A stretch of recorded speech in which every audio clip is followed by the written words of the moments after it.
Hi guys, Pidget here. Siege of Atlas is announced and the patch notes is out. Now we can start brainstorming league starters. My first biggest suggestion is my latest Wintertide brand Occultist. Let's start with the mapping showcase and let me show to you how it feels. If you ever played with Essence Drain and Contagion, you will get same vibes from this skill without the two button playstyle, running back to back and just casting your Wintertide blend and casually walking forwards and watch the wall pack die. The brand itself works like A-Day and Contagion. If a target dies while your brand is active, it will spread the cold dot around the target, just like the Sage skill together. For the upcoming league mechanic, Archnemesis, I think this skill will perform really well, because we can slow down every enemy in the game, thanks to the high chill effect from the Vortex and or Ascendancy passive, Frigid Wake. If you didn't play Occultist before, this node gives us a bunch of useful effects, while we deal more damage and chilling and freezing enemies in place. Also, we take less damage from chilled enemy. With the revert Atlas and the new Atlas passive tree, the Maven and the Maven invitations are even more important now, because you will earn passive points for your Atlas passive tree with these encounters. Also, in the meantime, we say goodbye to Sirius. You wouldn't be missed. Of course, you can fight with him, but now it will be optional, just like Elder and his friends. Because of this, Maven will take his place. If you can kill her, you have chance to get one of the awakened gems. This was exclusive to Sirius and the Conquerors before.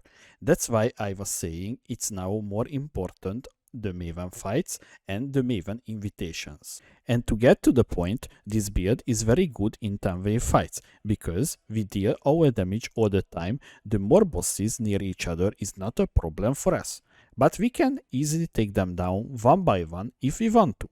Our defensive layers is enabling to tank a few big hits before we need to retreat and recover. Also, the bossing is really chill, no pun intended, because the high chill effect, which is slowing down all the bosses except a few, their mechanic is almost non-existent for us. Even the Awakener is moving like a snail.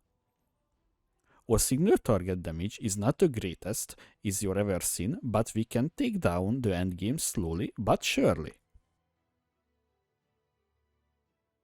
Let's jump to the path of building and take a look on the items, skill tree, gems and gem links. Because it's league start, we can't have really good items in the starting days. That's why I have only rares everywhere with only life mode on them. Only exception the helmet and the body armor.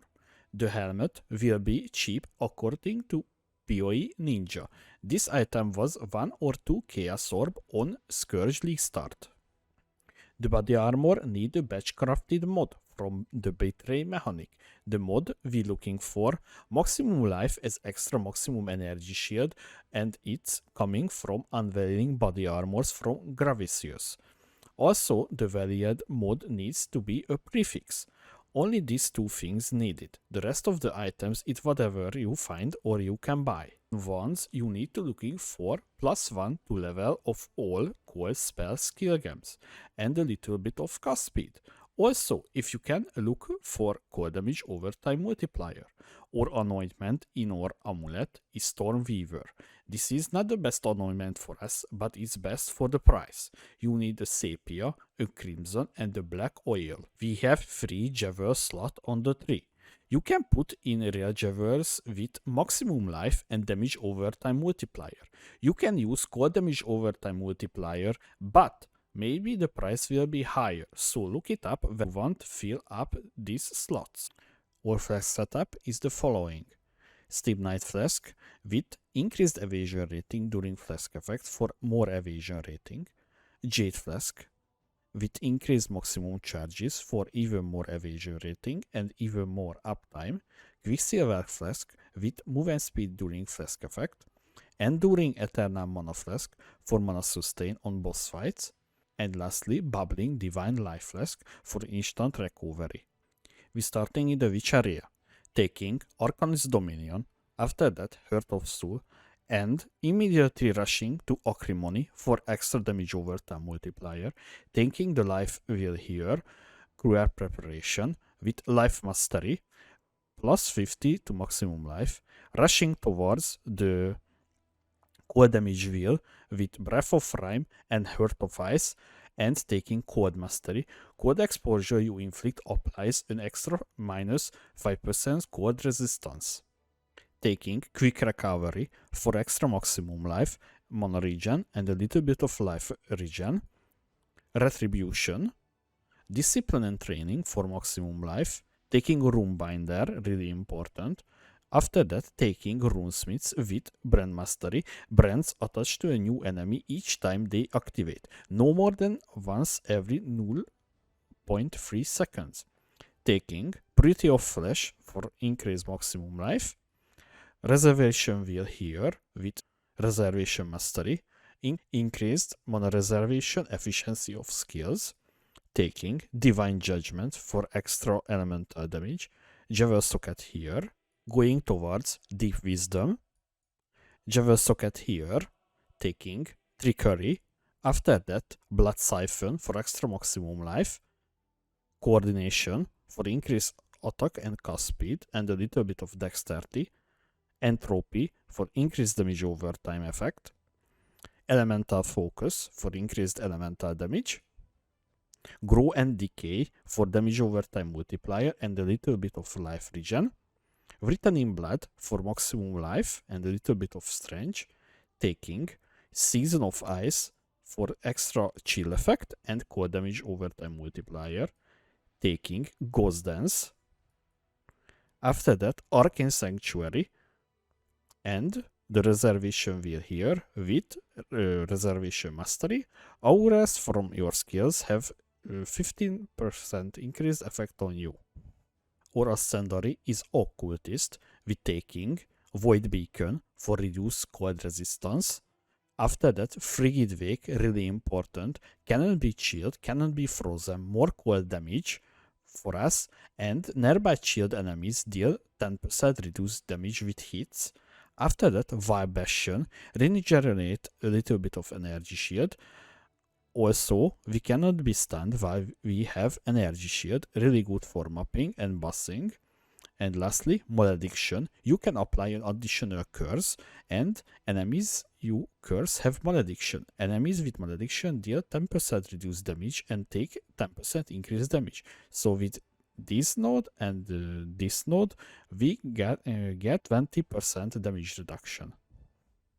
Gamlings in our body armor. Wintertide brand, this is our main skill. Counter Distraction for more spell damage. Inspiration support for reduced mana cost and more elemental damage per inspiration charge.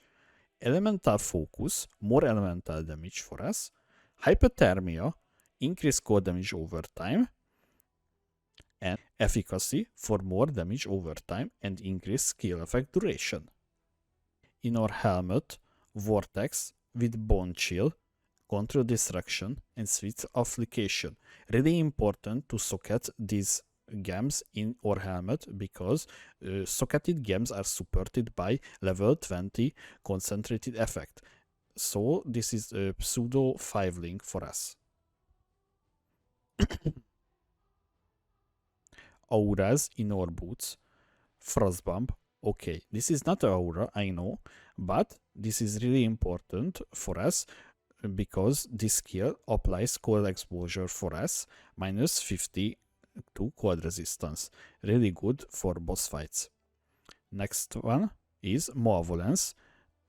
Increased damage over time and increased skill effect duration. Grace for extra evasion rating. Summon Skitterbots for chilling aura and the shocking aura to increase our damage. Curse setup in our gloves.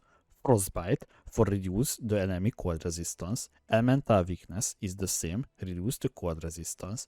Bane for applying the mentioned curses with one cast and linked with Arcane Surge for increased mana regen and increased global more spell damage. Important to mention, with the Arcane Surge, you only need to level up to 12.